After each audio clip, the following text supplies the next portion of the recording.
White House counsel Don McGahn told President Trump back in January, CNN has learned, that he believed then National Security Advisor Michael Flynn had misled the FBI during their January 24th interview with Flynn and lied to Vice President Mike Pence. A source familiar with the matter told CNN today.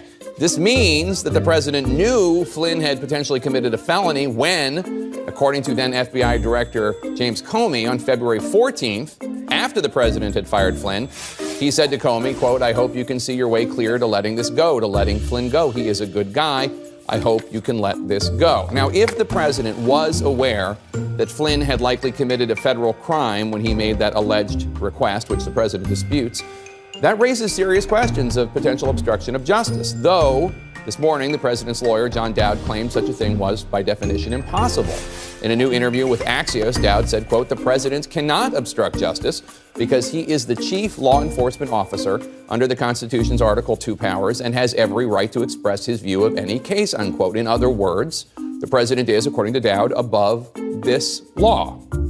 Kindly remember that one of then candidate Trump's pitches to voters last year was that the Clintons thought of themselves as above the law, but that he would be different.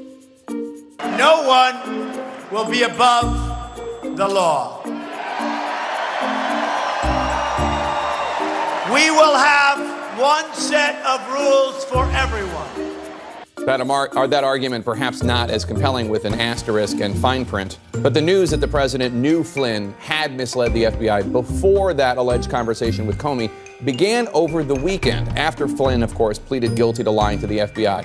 Trump tweeted, quote, "I had to fire General Flynn because he lied to the vice president and the FBI. He has pled guilty to those lies," unquote. Now, the president's tweet prompted no fewer than 43 question marks from former director of the U.S. Government Ethics Office, Walter Schaub. He asked, "Are you admitting you knew Flynn had lied to the FBI when you asked Comey to back off Flynn?" And then multiple question marks. Now, if the president did know when he allegedly asked former FBI Director James Comey to halt his investigation of Flynn, then, according to Senator Dianne Feinstein, the ranking Democrat on the Senate Judiciary Committee, well then, I think what we're beginning to see is the putting together of a case of obstruction of justice. But wait, the president's lawyer, John Dowd, now claims that he is the one who wrote that potentially incriminating tweet, which might make understandable then his announcement today that no president can commit the act of obstruction of justice. Though to be fair, this whole defense seemed to be somewhat in the works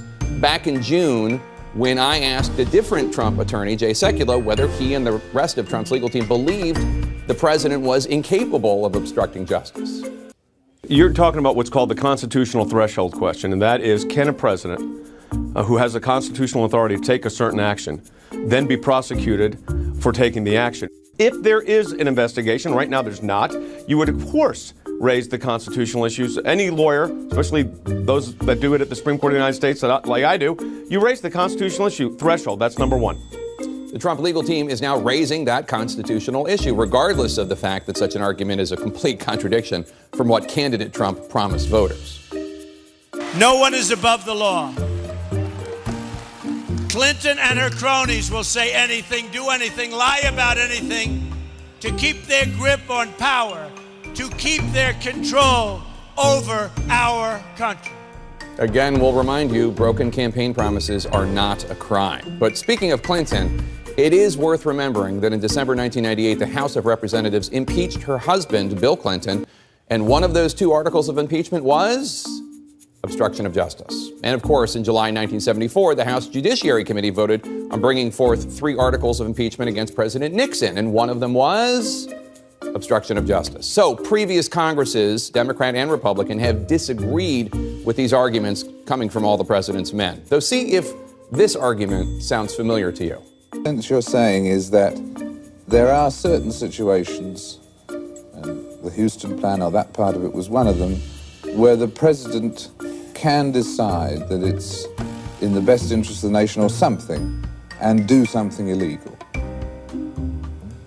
Well, when the president does it, that means that it is not illegal.